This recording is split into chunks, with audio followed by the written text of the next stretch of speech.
Pessoal, vamos lá então? Hoje a gente vai corrigir aí a primeira parte, né, das atividades que eu enviei para vocês, só analisando condução, né, propagação de calor no processo de condução, no capítulo 7 aí, na página 345, física 2, certo? Então vamos lá. Primeiro que eu marquei foi o número 7 aí de vocês. O número 7, ele fala o seguinte: analise as seguintes afirmações referentes à condução térmica, né?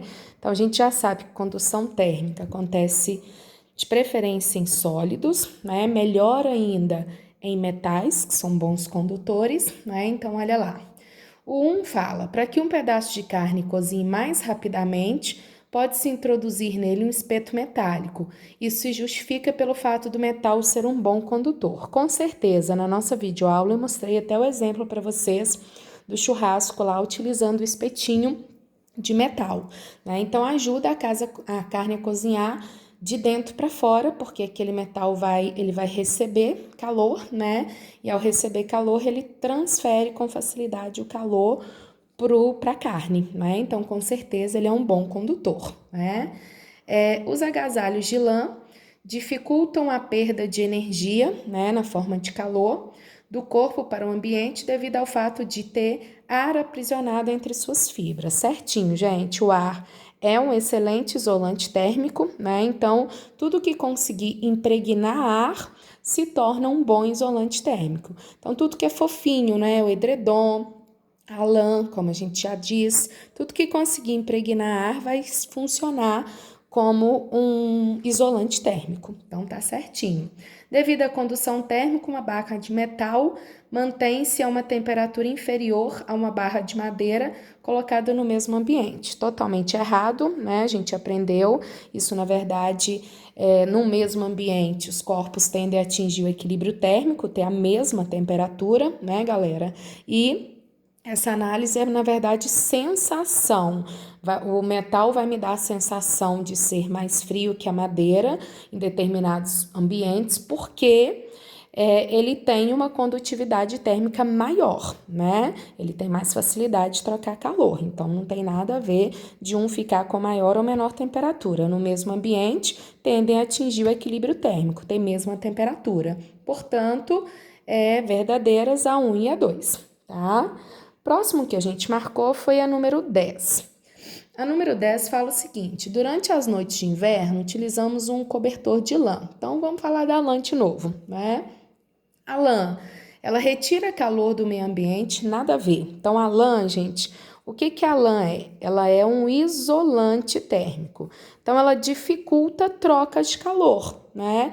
Tanto da gente receber calor do meio, quanto da gente doar calor para o meio. Então, aqui você tem a lã. Então, ela vai dificultar de chegar calor, né? E de sair calor, tá? Isso é o que representa o isolante. Ele dificulta a perda de calor para o meio ambiente, como dificulta também a gente receber calor do meio ambiente, tá joia?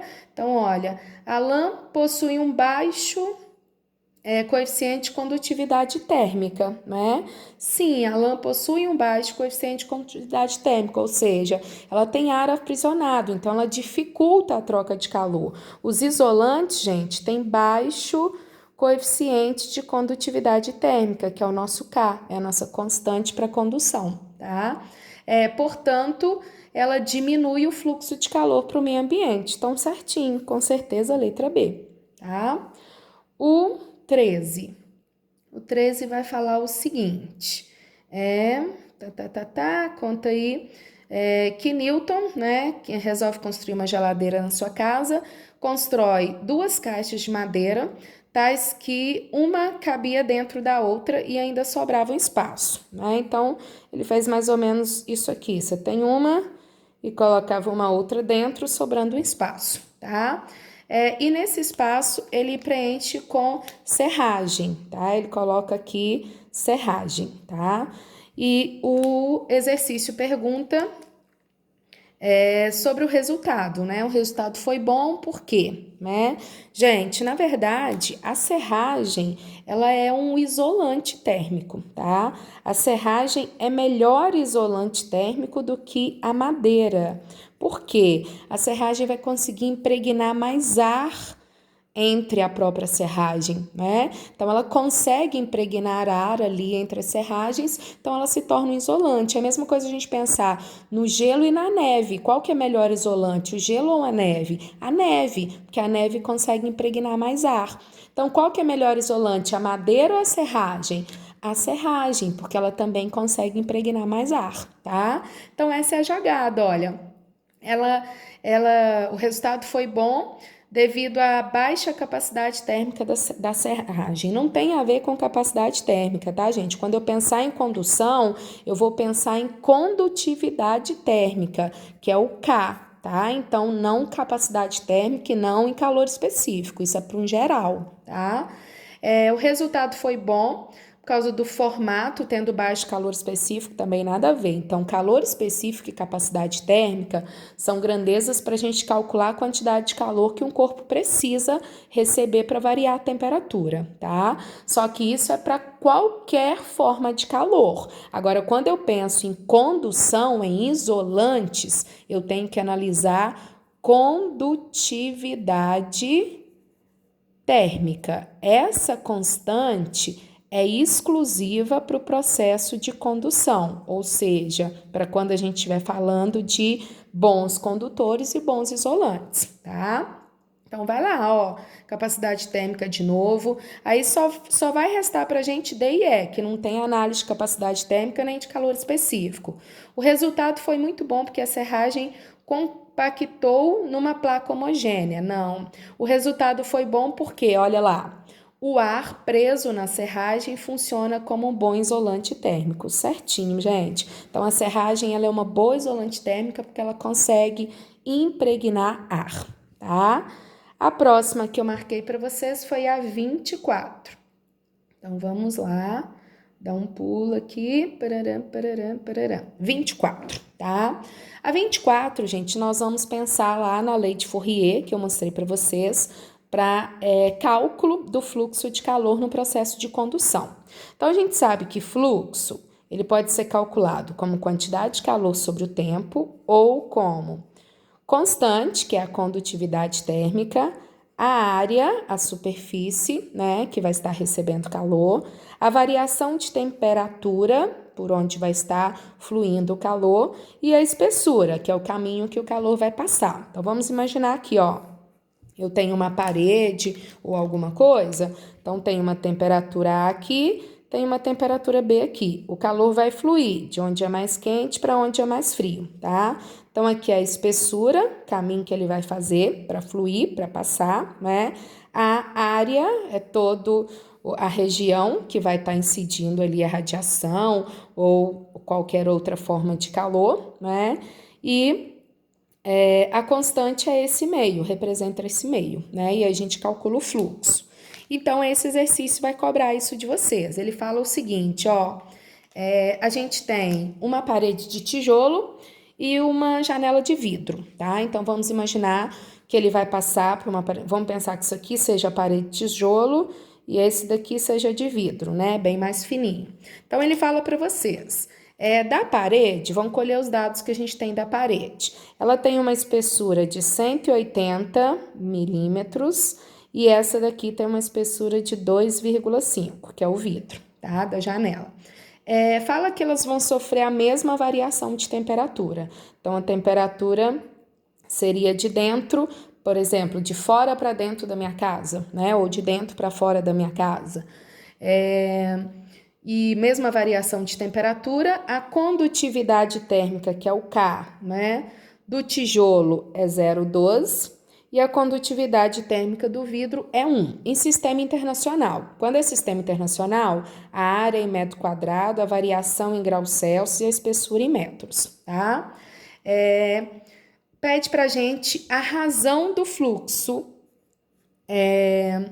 por unidade de superfície. Então, se a gente precisa ficar atento, que às vezes a pessoa fala assim, Renata, tá faltando dado. Gente, por unidade de superfície. O que é superfície? É área, tá? Então, por unidade de área. Então, eu quero saber para cada 1 metro quadrado de área de tijolo e para cada 1 metro quadrado de área de vidro. Então, por unidade de superfície é para cada unidade de área, tá? Lembrando que superfície é a área. Então, eu quero saber o fluxo do vidro sobre o fluxo do tijolo, da parede de tijolo. Lembrando que fluxo é a divisão, é a razão, né? Então, vamos lá, gente. É constante área ΔT espessura, tudo do vidro, constante área ΔT espessura, tudo do tijolo. Vocês concordam que eu vou poder cortar? A variação de temperatura, porque falou que é a mesma, tá? Vou poder cortar a área, porque é para cada unidade de superfície de um ou do outro. Então, é para cada 1 metro quadrado de qualquer um, né? Então, vai sobrar para a gente o quê? Dividir constante do vidro sobre espessura do vidro, constante do tijolo sobre espessura do tijolo, tá? Então, só isso que eu vou ter que fazer. Então, manda ver, gente. Vou colocar aqui. Renata, mas aqui, olha, está em milímetros, certo? E o sistema internacional teria que estar em metros. Aqui, gente, não vai fazer diferença porque vocês estão fazendo uma razão. Então, eu vou cortar milímetro com milímetro, tá? Mas se fosse um exercício que eu estivesse calculando o fluxo e não estivesse fazendo uma razão para dividir, aí eu teria que passar, tá? Eu vou até passar para a gente fazer certinho como deveria, para vocês verem que aqui não iria fazer diferença. Mas, como está em sistema internacional, o ideal era eu estar trabalhando com a espessura em metros. Então, de milímetro para metros, volta 3 casinhas. Então, vou lá, ó. Constante do vidro é 1 dividido pela espessura do vidro, 2,5 vezes 10 a menos 3, tá? Sobre constante do tijolo, 0,12 dividido pela espessura do tijolo, que é 180 vezes 10 a menos 3. Então, gente, muito cuidado em analisar o que ele está pedindo. Ele quer vidro sobre tijolo. Se você fizer tijolo sobre vidro, você faz a razão errada, tá? Então, vai ficar, olha, 1 dividido por 2,5 vezes 10 a menos 3, multiplica invertido, 180 vezes 10 a menos 3 dividido por 0,12, tá? Então, olha, posso cortar, tá vendo? Que não ia fazer diferença se eu tivesse utilizado em milímetros ou em metros. Lembrando que se eu fosse calcular o fluxo, tinha que estar em metros. Como aqui eu estou fazendo razão, vou poder cortar milímetro com milímetro, então não ia fazer diferença, tá bom? Então, fazendo essa continha, gente, nós chegamos numa razão que vale 600. Lembrando que não tem unidade de medida porque você dividiu, tá? Todas as unidades ali. Joia? Tranquilo? E o último é a 25. A 25 é uma análise teórica. Ele fala sobre uma sauna, tá? As pessoas que estão dentro de uma sauna.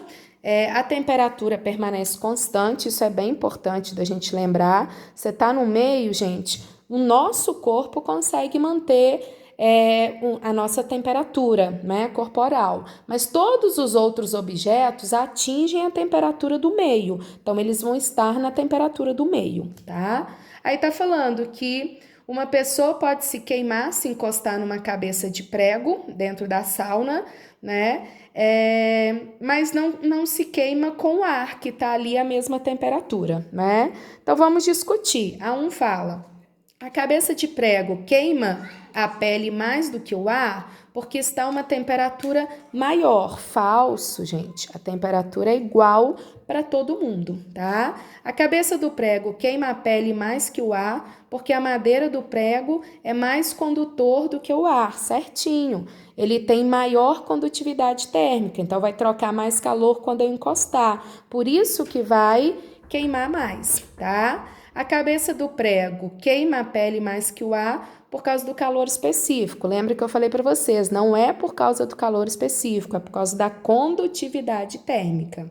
O 8. Cabeça do prego queima a pele mais que o ar, por estar numa temperatura maior. Também jogo fora, não está numa temperatura maior. A cabeça do prego queima a pele mais que o ar porque é melhor isolante térmico, porque o ar é melhor isolante térmico que o prego, certinho. Gente, o prego, ele é um bom condutor. Então, ele conduz calor para o meu corpo com facilidade por causa da condutividade térmica. O ar é um isolante, então ele dificulta a troca de calor com o meu corpo. Por isso, parece que o prego está mais quente, mas não, a temperatura é ambiente. Ele só doa calor para o meu corpo, doa muito mais calor para o meu corpo do que o ar, por ser um condutor. Beleza? Então, a gente finaliza aqui, eram pouquinhos, né? Porque era só para condução. Depois a gente resolve os outros de convecção e radiação, ok? Obrigada.